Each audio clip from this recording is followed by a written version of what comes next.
It's rough out there, you know, in the world. Some of us turn to writing for solace and inspiration. Text that helps us take in the dark and find the light. So if you are someone who wraps themselves in words to warm your heart, or maybe just looking for a little help getting through the day, week, year, join us as we talk to people about the pieces of writing they use to bolster their souls and remember their way. The good bones that remind us we can make this place beautiful.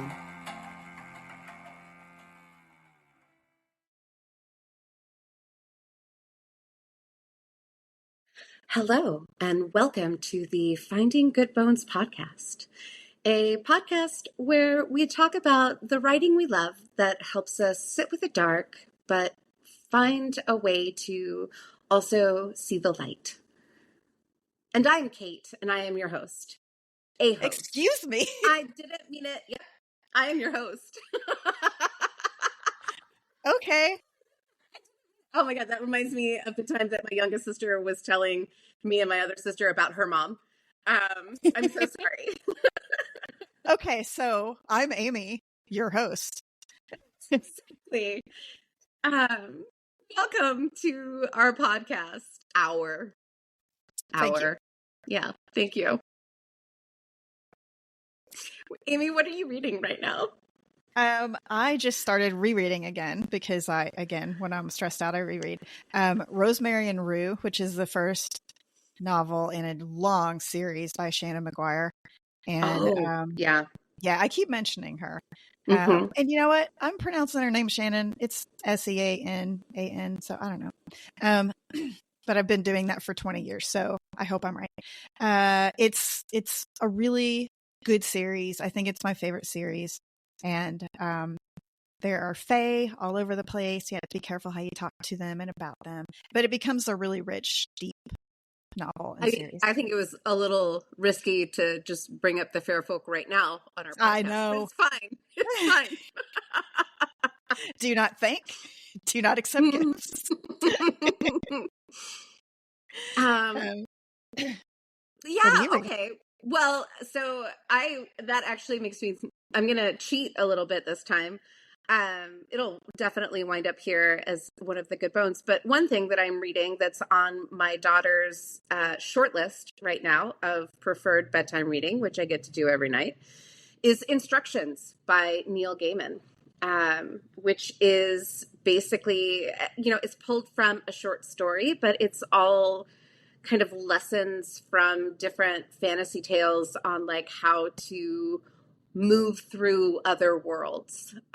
And it really does come down to like, don't eat anything and be very polite and helpful. But there are some really wonderful, wonderful words in it. And, sometimes my daughter is into like books that I love like that.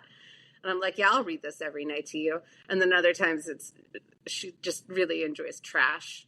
And I still have to read it. And I know, I'm like, boo, but what about, she's like very obstinate, like, no, this one. But right now, Instructions is really, it's hardcore on the rotation. So I'm appreciating that. I'm reading it a lot, over and over and over again. And it's one that I find something new in every time. So happy about it. Good. I hope to hear it at some point on this show. I gave you a copy of it. Oh, yeah. Yeah. I did read it. Yes. I read it, and then I folded a bunch of pages down. And then I moved to a new apartment, so I don't know where it is. But it exists. Oh my gosh, I found my copy of Night Bitch. Oh, cool. Okay. It was, are you ready? Was it in the washer? No. Oh, rude. Rude, Amy Winters. Where was it? It was on the bookshelf. I am very often, like, my downfall is things being put back where they technically belong. Mm-hmm. Mm-hmm. It's a downfall. Well, okay. We are making Liz sit here and listen to us talk. So I want to introduce Liz, our guest for today. Liz Larson is an actor, writer, an occasional a-hole for hire, aka trial attorney, based in Houston, Texas. I love that. In 2021, she took a career break to study acting theory and fell head over heels with it. Now, she splits her time between performing anything from long-form improv to contemporary theater, working on her Substack, Shakespeare Said It Better, that blends sketch comedy and Shakespeare criticism, and practicing a little law to pay those pesky bills. The whole time I was reading that, Kate was going nuts because of the acting background. I hadn't, you know what? I had read the piece that Liz sent us previously that she's about to introduce to us, but I hadn't read her bio. Oh. Yeah. So, dear listener, she threw her hands in the air several times. Okay. Sure. Sorry. Okay. It made me feel really great. Okay. So we will now let Liz join in. And Liz, you can read your piece. Thank you. This is Sonnet 65 by William Shakespeare. Since brass, nor stone, nor earth, nor boundless sea, but sad mortality o'ersways their power, how with this rage shall beauty hold a plea, whose action is no stronger than a flower? Oh, how shall summer's honey breath hold out against the wrackful siege of battering days, when rocks impregnable are not so stout, nor gates of steel so strong, but time decays? Oh, fearful meditation, where, alack, shall time's best jewel from time's chest lie hid? Or what strong hand can hold his swift foot back, or who his spoil of beauty can forbid? Oh, none, unless this miracle have might, that in black ink my love may still shine bright. Yeah. Beautiful. That was a beautiful rendition, Liz. Yes. Thank you. And it made so it more much. meaningful. Like it brought out the meaning more with the emphasis that you put on certain words. Yay. Yeah. So let's talk about it. All right. Yay. So do you have, what are some of your favorite, because let's be very clear, you are not limited in source material should you have decided that Shakespeare was what you wanted to bring, or who you wanted to bring. So what is it about this particular sonnet that makes it so meaningful for you? So I actually just came to this sonnet last year. I was doing an acting workshop and we had to prepare a sonnet. And I'm not big on love poetry. I've never been in love. It's never really spoken to me. John Donne's The Flea is about as close as I come to enjoying poetry. I haven't read that in a while. Need to go back to it. Yeah. It's been a favorite for a long time. So when I have to choose a sonnet, I love the ones where Shakespeare is giving a big middle finger to time.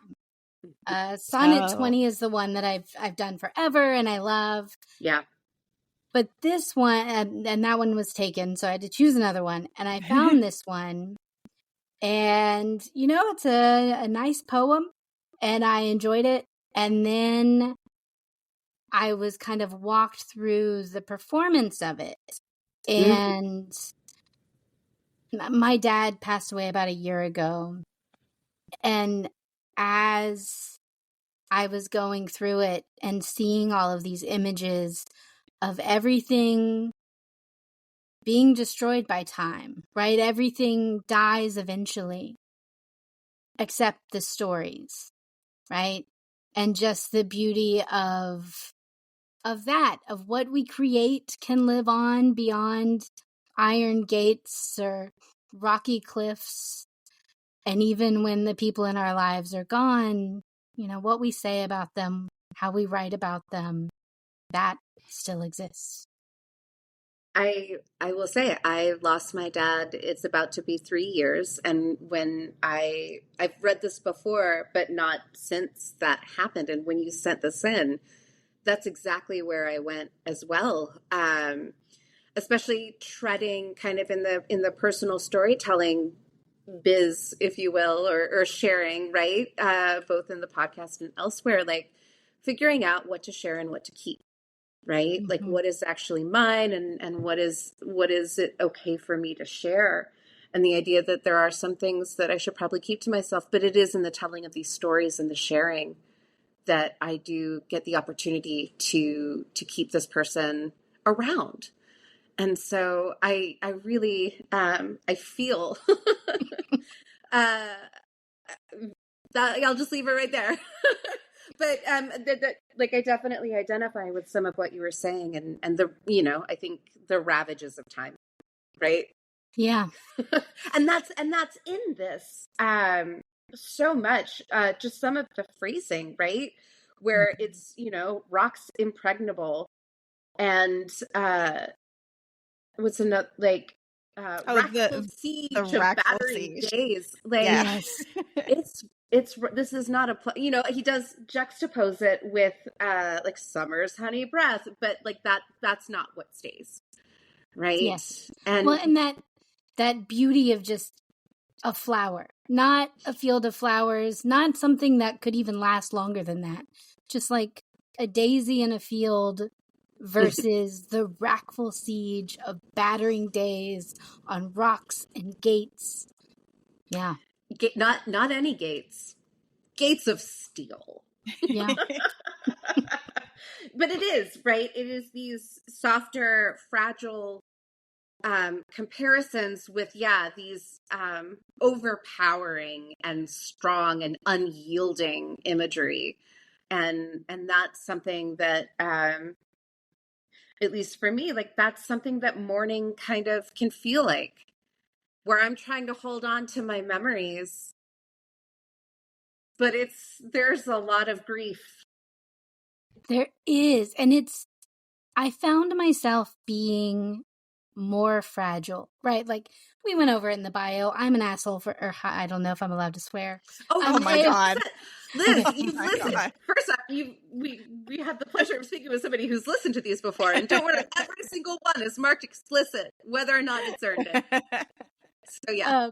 But yeah, so I'm an asshole for hire, right? Like I walk into court, I get screamed at in the face, like grown men have done what, said terrible things to me. We know, yes.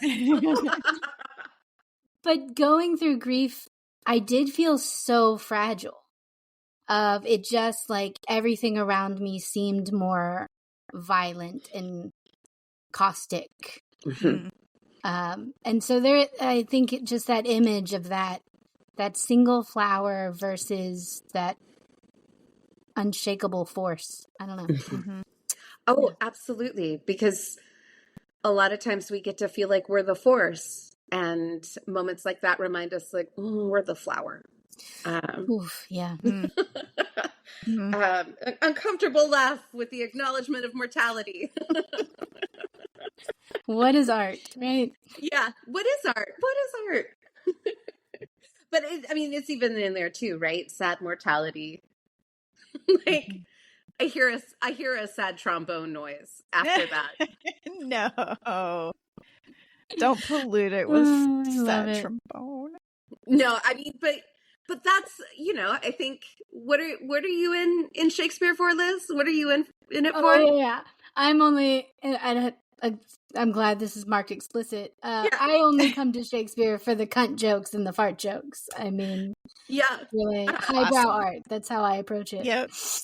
It is one of those things that I think is really funny. And I would love to talk a little bit more about your relationship, like with reading Shakespeare and how you've kind of found this. Because there is so much of Shakespeare that is very highbrow, and you managed this language so beautifully as somebody that's clearly practiced it. But alongside all of the beauty and the iambic pentameter, there are a lot of fart jokes, and there are a lot of euphemisms for sex and vulvas and all sorts of things. So I love that you're bringing that. So coming back to our sonnet, this is, do you know, I'm sure you do know offhand, how many sonnets there are? Whew, I believe 135, but that's an estimate. It's somewhere in there. And so this is sonnet 65, so we're kind of halfway. Now, does this fall into the Dark Lady or?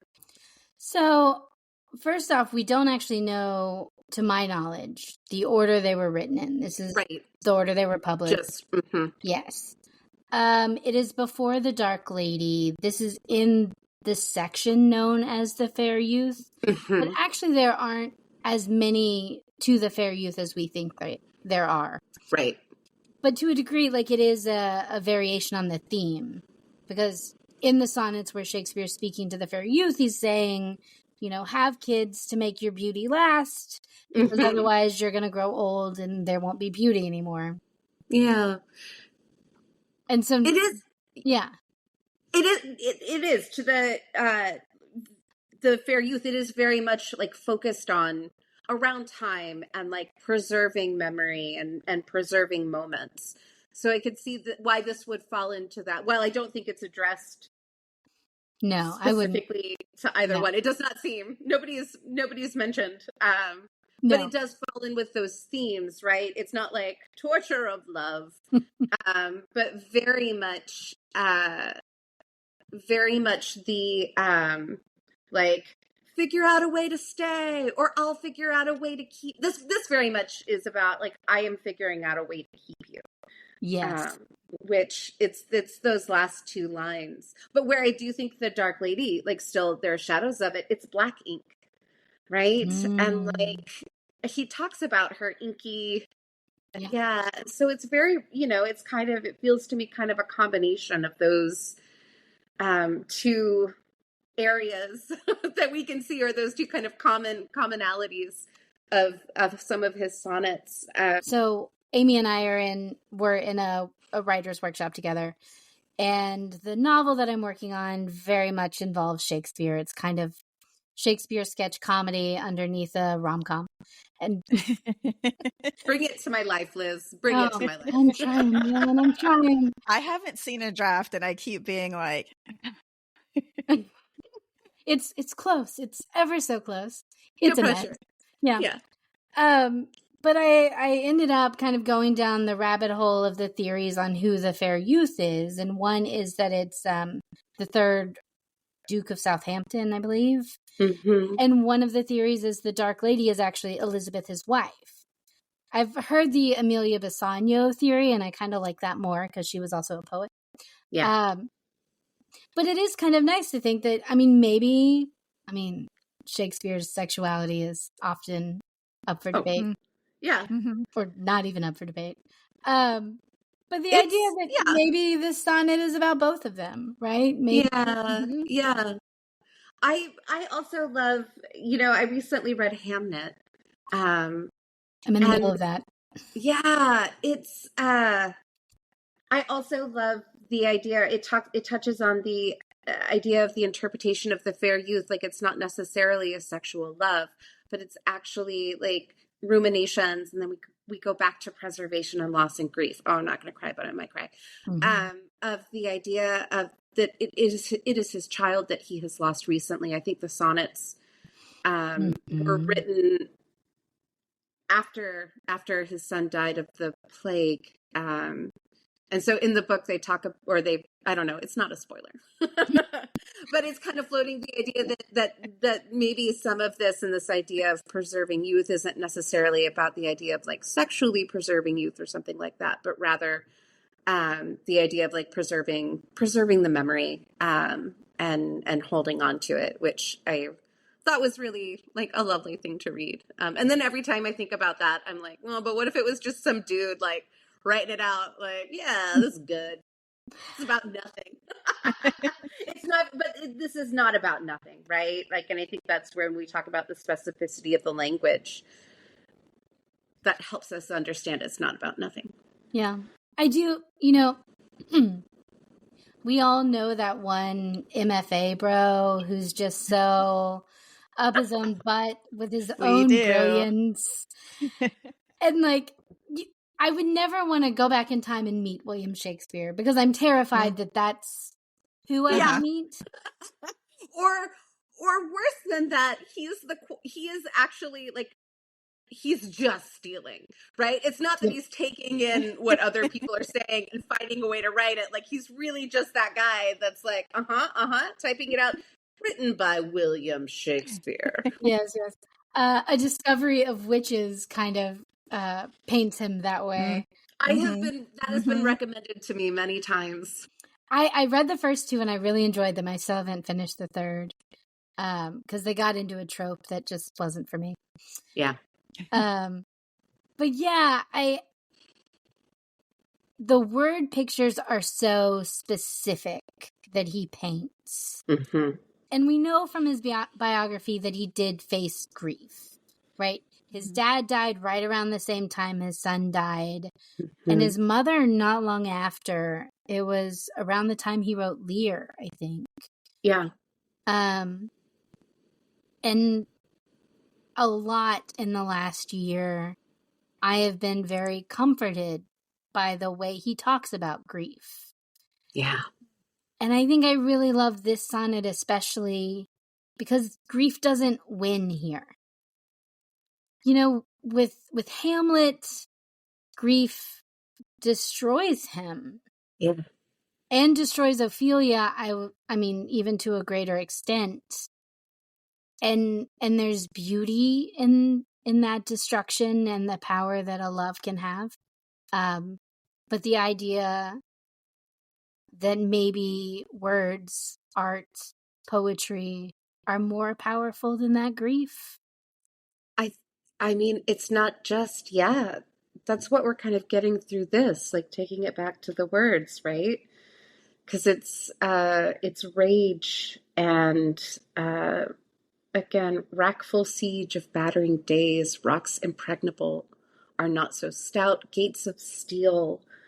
But it's these simple lines, right? Like all of this is overpowering, and then it's the last two lines that switch back, and it's like, but actually, more powerful than all of this, maybe, I hope, is me writing this down for you right now. And that, I think that's I find that very healing. I do too. And, you know, so Sonnet 20 is a little bit more, do your worst time. Yeah. My sonnets are gonna live on, like, F you, bro. What strong hand can hold his swift foot back, or who his spoil of beauty can forbid, is almost a call to more than just Shakespeare, right? Like, it's not just the speaker, it's asking society, who's gonna stop this? Yeah. It's all going. Time is unstoppable. What do we do about it? Perhaps it's, the miracle of my words. Yeah, but not just, and I guess that's what's different, I think, about this. This isn't about his sonnets, right? This is about anybody's, because the black ink, right? Yeah. Like, it's not specifically his. It is in this moment, right? But I think that there is, with this piece, he's giving that power to other people as well. It's not about necessarily the power of his words as much as it is the power of the recording, right? Of the capturing this in verse and writing it down. And I understand that, like, literacy rates back then weren't the best, so it's not everybody, right? Yeah. But at the same time, like, the power is not with the words as much as it's with the capturing of it, right? Yes. Love it. But also, like, just unfortunately, like, the ravages of time mean that this podcast has to end, even though I could keep talking to you and nerding out about Shakespeare for the rest of the night and longer. And I would love to do that in person at some point. So I think we have seamlessly covered everything that we were going to ask you. So it's been beautiful and wonderful and organic. And is there anything you have mentioned several times that you perform frequently? Is there anything, because we are going to be timely about this, is there anything that you are working on that you would like to mention here or promote, or that we could send people to, like a website or so Substack? I'm not performing right now. I'm about to go take a very exciting class to work on that. I do have my Substack. I'm very proud of it. I've covered 5 or 6 of the plays and some comedy. So yeah. We will send people that way in the show notes. Can you tell us the name of it one more time? It's called Shakespeare Said It Better. I take one phrase from Shakespeare. I put it into a sketch comedy of like, how would you bring Shakespeare into your daily life? And then kind of comedically recap the play and give people some insight into what may lie further than what their 7th grade English teacher told them about the play. Well, I am signing up. That sounds awesome. Yes. Yeah. Thank you so much for joining us. This has been absolutely magical. Thank you all so much for having me. This has been a blast, and I'm definitely buying y'all a beer when I come your way. Yeah, we're going to drink a bunch and then shout bawdy lines and hang out in a tavern. It's going to be authentic, except not because we're women. But anyhow, here is the part of the podcast where we would give somebody a recommendation for a selection of a piece for them, but nobody has asked. Insert sad trombone here again. Email us at findinggoodbones@gmail.com. Tell us how you're feeling. Or there's also on our contact page on the website. Yeah, there's a form. You can just tell us a little bit about yourself. I do. Yeah, I did it. I don't know what's on it. Yeah, someday the segment will work. But it's not today. But it's been an amazing episode. Thank you again so much, Liz. Thank you, Amy, who is the host, along with me, the other host. Thank you. Kate. I'm so sorry. And then thank you, dear listener, for joining us as we go finding good bones.